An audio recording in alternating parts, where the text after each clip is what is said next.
Hey guys, it's Danny, and today we are doing a springtime meal prep. Now, one of my favorite ways to meal prep as the weather gets warmer is to set up a DIY salad bar. These are great for lunch, they're great for dinner, and you can make them work for the whole family simply by incorporating in what everybody loves to put in and on their salads. Now, what you're gonna need is a whole bunch of airtight containers.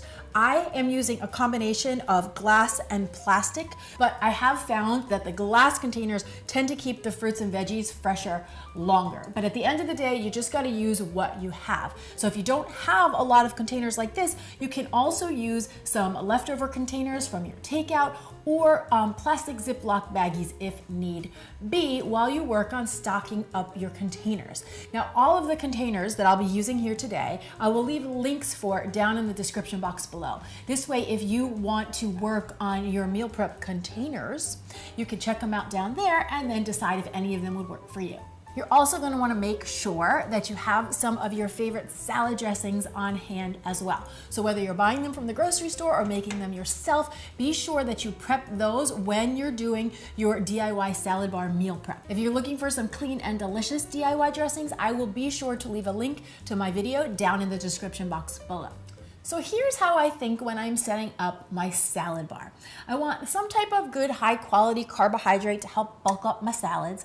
Then I'll do a handful of different proteins, lots of fresh vegetables, and a few fun stir-ins. So for my carb this week, I chose wheat berries. If you're not familiar with wheat berries, they are so delicious. They are a very hearty whole grain. And once they're cooked up, they have this chewy texture with a little bite on them. So texturally, they are delicious sprinkled on top of a salad. Plus, they're really easy to make. You would make it pretty much the same way you would make rice. So you just put your wheat berries in the bottom of a pot, cover with some cold water, bring it all up to a boil, pop on a lid, reduce it down to a simmer for about 45 minutes. Be sure to check it. And then once they're nice and tender, they're ready to go. If you find you have excess water in your pot, you would just drain it off like you would if you were making pasta. Then once it's cooked and ready to go, I just transfer it into a tall mason jar, pop on the lid, and they are ready for the salad bar. Next, I like to think about my proteins. Basically anything that needs to be cooked, I prep first. So I've got some hard-boiled eggs here, and I make those simply by lining them all up in the bottom of a pot, cover them with cold water, bring them up to a boil. Then once you've got the boil, I shut off the heat, pop on a lid, and set my timer for 8 minutes. This, in my opinion, makes the perfectly cooked hard-boiled egg. Then I just drain them out, put them in a pot with some ice water to help the peeling process, and then peel all my eggs and get them into a glass container. I am telling you guys, having the eggs peeled and ready to go is a complete game changer, because this way, come mealtime, you do not have to wrestle to get the eggshells off of the eggs.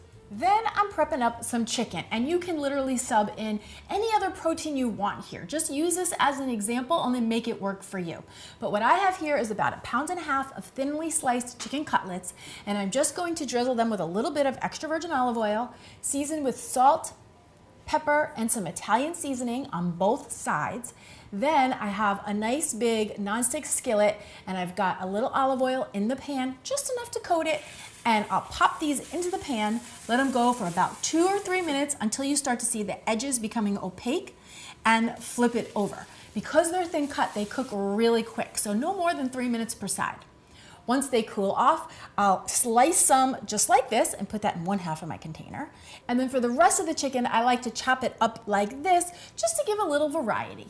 So the last protein I like to have on hand is some edamame. This is a plant-based protein, and again, it adds great texture to the salads. My kids love these in their salads. So what I do for these is I take them straight from the freezer, put them into a microwave-safe bowl, add a little bit of water, wet paper towel on top, and then just cook them for about 5 minutes, and they're ready to go. Once they cool off, I transfer them into the container, and they're salad bar ready. Next, I move on to my leafy greens, aka the base of my salad. Now, you could just do this with one green, but I usually do a variety because not only do I use these greens for my salad, but a lot of times we'll use them for smoothies in the morning as well. So I've got one big container of fresh chopped romaine, and I like to buy the romaine hearts. And what I do is I give them a chop,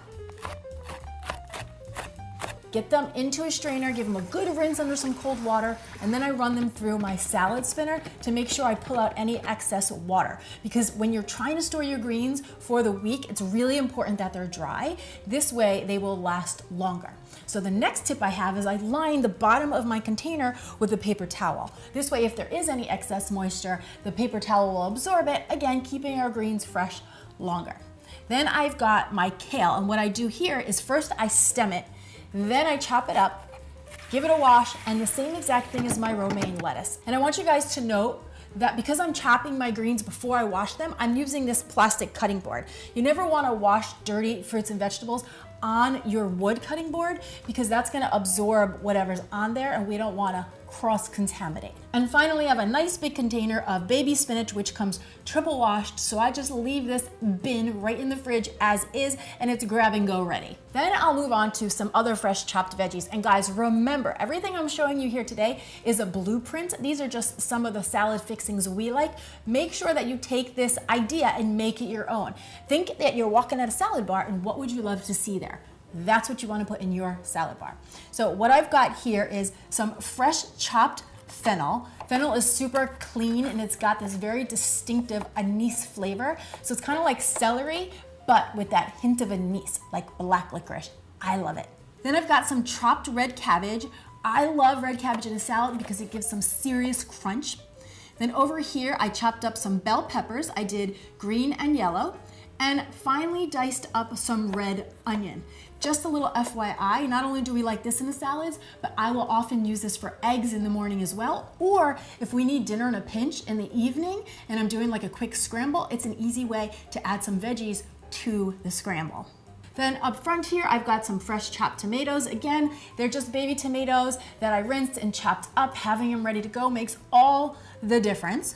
And finally, some baby cucumbers. Now, the cucumbers, I find once I chop them, they go bad really fast. So what I do is I just wash them and then I just leave them ready to grab because it takes 2 seconds to chop a cucumber. So I'll just add that in last minute. Other veggies that I'll use are from the freezer. Do not overlook ingredients from the freezer, guys. Remember, frozen fruits and veggies are flash frozen at the peak of their season, so they are a great, convenient, budget-friendly way to keep things clean and delicious. So the edamame were frozen, and I also have a big old bag of frozen corn that I literally just take from the freezer and transfer into my jar, and I leave it in the fridge just like that. Another Head Start ingredient I use from the grocery store are these baby beets. They are pre-steamed and ready to go, so do not hesitate to use the help from the grocery store. If you're not into doing all this chopping, feel free to go to the store and buy the pre-chopped onions or the pre-chopped peppers or the pre-chopped whatever will help you set yourself up for the week so that you can eat in a way that has you feeling your best.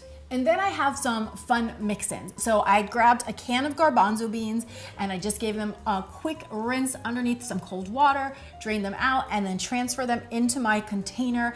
These are another plant-based source of protein that are really satisfying and add great texture to salad. Then I have a bag of organic mozzarella cheese. So if you like a little cheese sprinkled on your salad, that's easy and we're ready to go. I always keep a jar of olives in the refrigerator. We love those thrown into our salads. And then finally, I will portion out some nuts and seeds. So I have some thinly sliced almonds and some sunflower seeds here that I will leave in the fridge so that they are grab and go ready, because I find that's the name of the game, guys. Once this is all here and ready to go, anyone in our family can come home and have a salad in no time. And while my kids are too little to go in the fridge and make their own salad, it's very easy for me to tell them what we have and they can just tell me what they want to add to their salad, or we'll put this all out on the counter and they get very excited because they get to literally create their own meal. So now I want to know, what are some of your favorite ingredients to throw into your salad, and which do you think you're going to include in your salad bar prep? Come on down to the comments below, let me know, and snap a picture of your DIY salad bar and tag me on Instagram and Facebook so I can see what you're whipping up in your very own kitchens. If you haven't already, please subscribe, like, and share this video with anyone else you know who's trying to keep it healthy and insanely yummy. Thank you so much for watching. I'm Danny Spees, and I will see you back here next time with some more clean and deliciousness. Cheers. It's Danny, and today I am sharing my new, boom, 2, 3. Thank you so much for watching. 1, 2, 3. Thank you so much for watching. 1, 2, 3. So now I want to know. So now I want to know. So now I want to know. What are some of your favorite ingredients to throw into your salads? Thank you so much for watching. 1, 2, 3.